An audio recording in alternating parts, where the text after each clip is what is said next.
check it out. Sierra Nevada Timber. Good customers. These saws are for George. He's a badass, legendary shots guy and faller out west.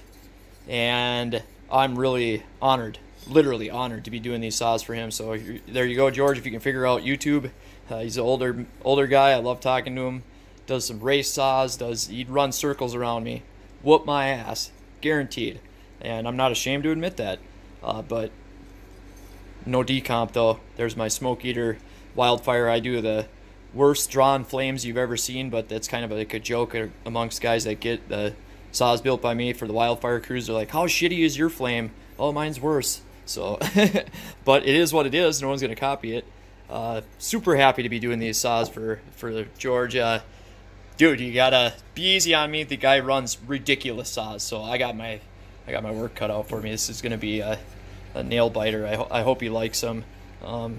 Usually I'm like really hard on myself, and then they end up like, oh, they're awesome. So I hope I'm just being paranoid, but it's kind of, you know what I mean? It's kind of intimidating to build a saw for someone that literally does like bike saws and crazy race saws and just ran ported saws for 30 years, 40, 50 years, you know what I mean? Like, this is legit. So I hope I got what it takes.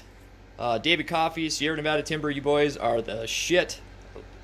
Absolutely love the repeat business, and puts a smile on my face to be able to do these builds for you guys. I got like 6 or so saws for all you guys sitting here, including these, so that's really cool. Appreciate the hell out of you. Tell you what, George don't like them. I'm probably gonna crawl into a hole and cry myself to sleep, because that would suck, but I'm hoping he will. Alright guys, enjoy. I am gonna show you my method for putting on the jug, and this is always done right by me. It works good. I do use these red ring compressors, I think you would call it, would be the technical term. They're super cheap. They work really good. The actual steel tool would be this, and I never use this. I like these way better.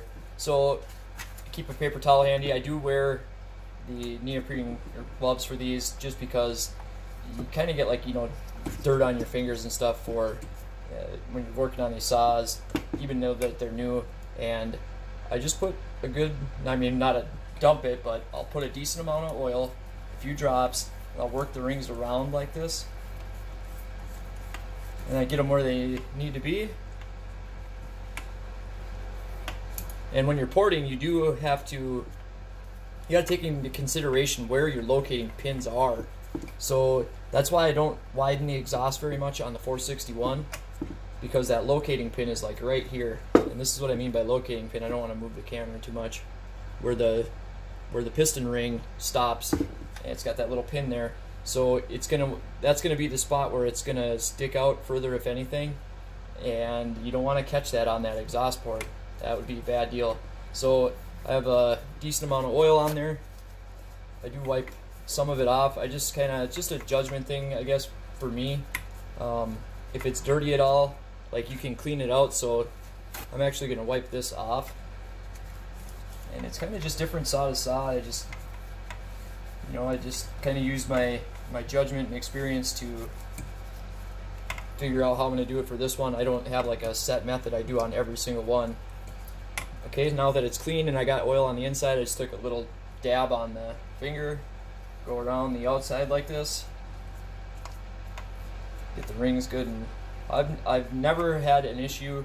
Like, people say you can over oil, maybe if you're throwing just tons of oil in there, 2-stroke oil. Obviously this is 2-stroke oil, and cylinders are cleaned out really good. So I put a little bit of oil in there. I know it looks like a lot now, but I'm gonna kind of move it around. And then I'll take another paper towel again, wipe it off, the base, wherever it's excess. But now it's basically coated, and it is not, drenched with oil. Wipe the base off,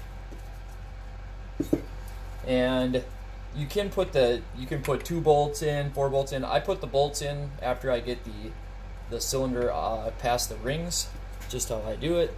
Leave the spark plug out, obviously, and it goes right on. Also, because the reason it went on easier, I chamfer this edge right here. I do a really thorough job with the chamfering on that, and that baby slides right on. You get your tool out. They do also have the red base part for this. Let me grab that quick. I don't use it. I've never really seen the need. Maybe I'll use it on this one. But also make sure these things are cleaned off every time. You know, you don't want to have dirt on these things.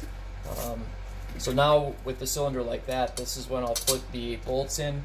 You definitely don't want, or you want to put the bolts in before you get all the way down like that.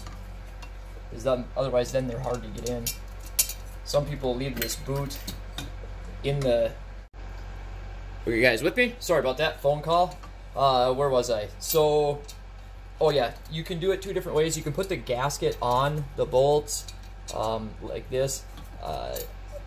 That works. I basically leave the gasket on the bottom. I don't know what you guys can see here, but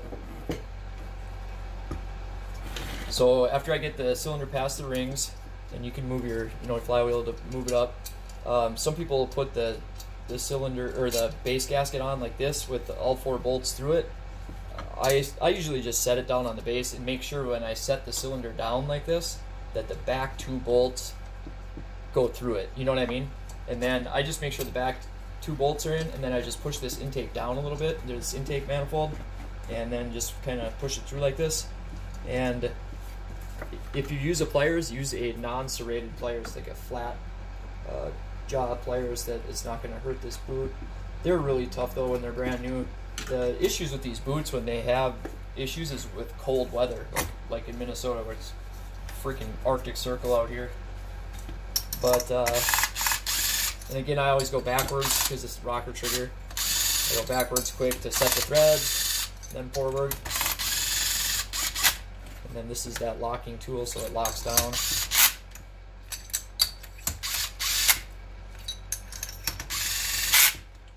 And I do it by hand.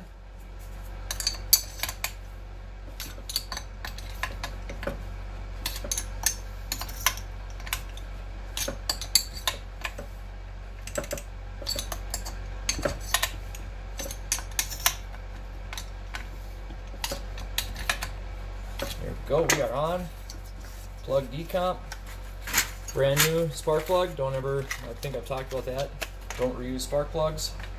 I get that in right away so then nothing gets in the cylinder. And I think I have, we'll use the ratchet wrench.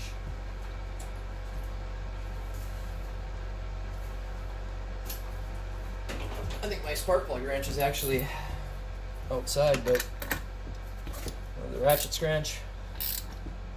If you guys haven't seen this, this is basically the screwdriver end on a wrench, and I put it inside of a ratcheting wrench. So I thought I invented this, and there's a company that actually has a patent on it. They just don't make it. It's kind of dumb. Okay. I like to get the crush washer tight, but I'm not really wrenching on it. It might look like I'm just putting a lot of force on it, but I'm not. You can't put that on yet, but I just get it out of the way. Okay, so there's one. I always do, when I did the 461 porting video, I just did 1 saw, but I always do 2 at a time, just because it just saves time. So same process again. I do notch out this little area right in front of the carb settings, and I do that so that you can adjust the carb with the filter cover, this max flow cover, all the way tightened down. I just think that that's so much nicer than if you don't notch that out. You can't get to the carb settings, especially the idle and the high. Now see this cover right here next to that selector switch.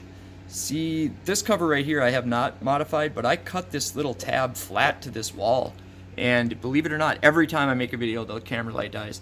But believe it or not, that actually makes it so much easier to get this cover on, and it won't bind up or get jammed up. And it's just one of those little things, the extra little step that I think people appreciate, especially being able to adjust your carb with the cover on. It's kind of goofy that they don't have that notched out, but I've always done that. That helps a lot. Coloring in the sight lines, you know, all that stuff. You know, with clear coat, I use paint marker and clear coat. All the, you know, the extra little steps that I like to see that make life a little easier. And I will show you how I adjust the carbs on these. That's been one of my most requested videos. I just haven't gotten around to it yet. You do need to have a bar and chain on it. You do need to have the saw warm, all the heat cycles done, air filter on, all that stuff. So after I do the heat cycles and get a bar and chain on it, get it warm, I will show you how I tune a carb. And I might do it a little different than other people. I always like to set them rich, especially for heat cycles and break-in, but I can do a run-around carb adjustment and tuning for you guys, and hopefully it answers some questions. There we go, boys. Sierra Nevada Timber. I appreciate you guys again. There's the 461s looking good. No felling dogs. I ship those with for shipping. Kind of you don't want to get someone stabbed in the leg. Some postal worker or shipping company, they don't like that. But those are going off down the road. I appreciate the repeat business again, and the hat. That's badass.